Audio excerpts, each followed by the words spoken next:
Bonjour les amis, on entend toutes les rumeurs. Tout circule, il paraît qu'ils veulent nous confiner. On va plus avoir le droit de sortir de chez nous, on a déconné. Choupinet, jeudi, il avait dit qu'on était des gens extraordinaires, qu'on avait évité la propagation et tout. Par notre civisme, c'est terminé. Édouard Philippe, samedi, il nous a drôlement engueulés, nous les Français. Il a dit qu'on n'était pas civiques, qu'on n'avait pas respecté les consignes et tout. Résultat, on serre encore plus la vis, on est incorrigible, donc il paraît qu'on va nous confiner chez nous. Il y en a même qui racontent qu'on va nous déployer l'armée et qui risquerait d'y avoir un couvre-feu à 18h, les militaires en armes qui tireraient sur tous ceux qui oseraient sortir de chez eux. Tous les délires circulent de partout entre nous. Les experts passent matin, midi et soir sur les plateaux de télévision, les mêmes qui pendant des semaines nous ont dit que tout allait bien, les mêmes qui nous expliquaient que Trump qui avait interdit aux Chinois d'atterrir aux États-Unis c'était un fou, les mêmes qui expliquaient que Trump quand il avait verrouillé pour interdire aux Européens c'était un fou. Là les mêmes ils arrivent sur tous les plateaux de télé. Ils nous disent qu'il faut le confinement, qu'il faut bien sûr annuler les élections, j'y reviendrai. Plus le droit de sortir de chez nous. Et oui, les mêmes qui trouvaient que c'était bien 3000 Italiens qui allaient voir le match Juventus-Lyon, alors que le gouvernement italien avait confiné 15 millions de personnes déjà. Il n'y a pas de problème, c'est les mêmes qui vont nous raconter tout ça.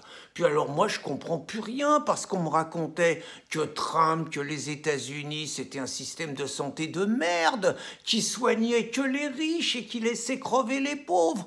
Et on me racontait que la France, avec son système égalitaire, solidaire, fraternel, qui soignait tout le monde, même les clandestins qui avaient jamais cotisé, avec l'argent de ceux qui avaient cotisé, qu'on avait un système de santé formidable. Bah, aux États-Unis, je vois que Trump, il fait un dépistage du coronavirus pour tout le monde et que c'est gratuit pour tout le monde. En France, il n'y a que les politiques qui ont le droit à un dépistage gratuit. Nous, les couillons, si on veut se faire dépister, pour l'instant, il faut sortir 54 € et encore, on ne sait même plus s'il y a des tests.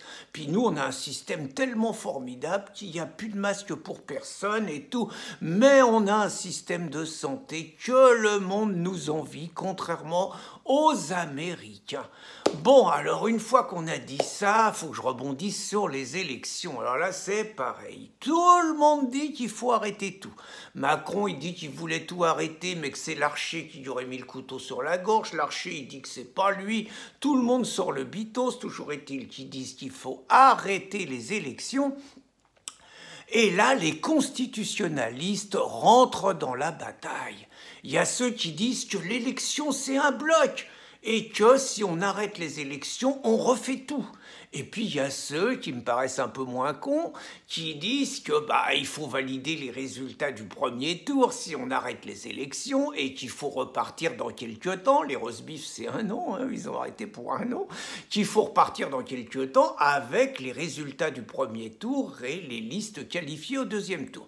Ça promet de joyeux débats et tout, mais moi je trouve qu'il y a une cohérence, parce que les mêmes qui vous racontent tout ça, personne n'a encore un mot pour dire que la France est un des derniers pays au monde qui a maintenu ses frontières ouvertes à tous. Et que pour l'instant, au niveau des avions, j'ai pas encore entendu parler que ceux qui descendent, selon les pays, on les met en quarantaine, toujours pas. Donc je trouverais extraordinaire pour l'image de ce que devient la France, un délire avec l'armée, les mecs qui se déploient en ville et tout, pendant que la France, c'est open bar, que les islamistes, tout ça, ça rentre dans le pays, que tous les mecs dont plus personne ne veut.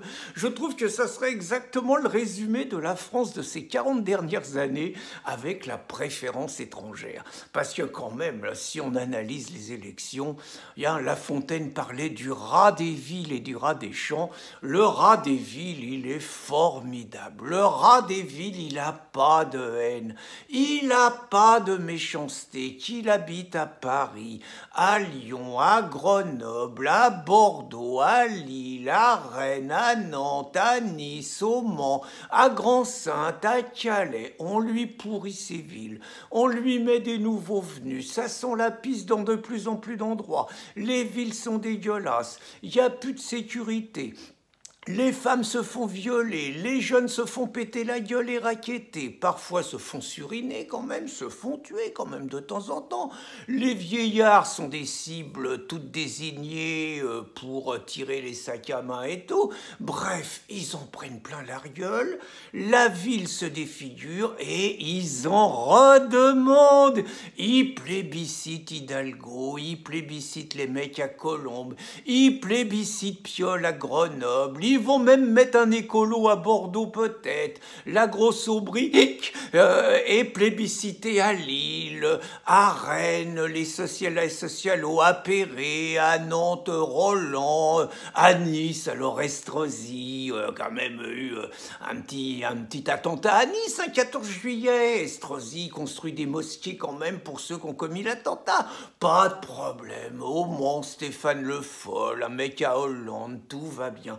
À Grand-Sainte, qui est devenu un cloque avec des clans de migrants, pas de problème. Le maire Julien Carême, maintenant, il est bien planqué, l'écolo. Au Parlement européen, il a mis un socialo. Le socialo élu au premier tour. À Calais, Bouchard, encore unique. Bouchard, donc, LR, qui disait que les clandestins, ils enrichissaient culturellement sa ville. Élu au premier tour, les cocos à 25%, des plaisantins à Saint-Étienne-du-Rouvray. On a quand même égorgé un curé dans une église. Le curé qui, par ailleurs, avait filé son terrain aux musulmans pour qu'ils fassent aussi une mosquée. Petite parenthèse. Pas de problème, Saint-Étienne-du-Rouvray, 79% pour le maire communiste de génération en génération et tout, 79%.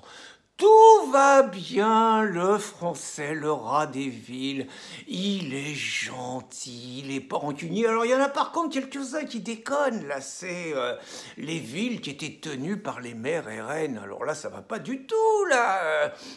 On avait annoncé, c'était comme Trump, Trump, on avait annoncé qu'il allait arriver à la tête du pays et il allait ruiner le pays. Il n'y a jamais eu si peu de chômage, l'économie, bon, ça avait à part le crack, mais les États-Unis, tout va bien, quoi. Eh ben, les maires RN, le rat des champs, ceux-là, c'est souvent des rats des champs, il comprend rien. On lui avait annoncé que sa ville, ça allait être la catastrophe, que ça allait être la ruine et tout. Ben, vous savez pas ce qu'ils ont fait? Ils ont réélu massivement le maire RN que pourtant tous les journalistes avaient dit méchant et contre lequel pendant 6 ans, massivement, ils ont voté, que ça soit Fréjus, que ça soit Hayanche, que ça soit Hénin-Beaumont, où là le Briouat il fait presque des scores soviétiques, que ça soit Beaucaire, que ça soit Le Pontet, et puis Robert Ménard, Robert 68% quand même. Extraordinaire.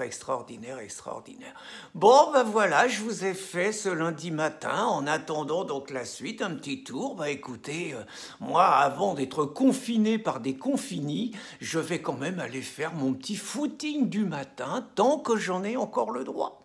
Bonne journée les amis.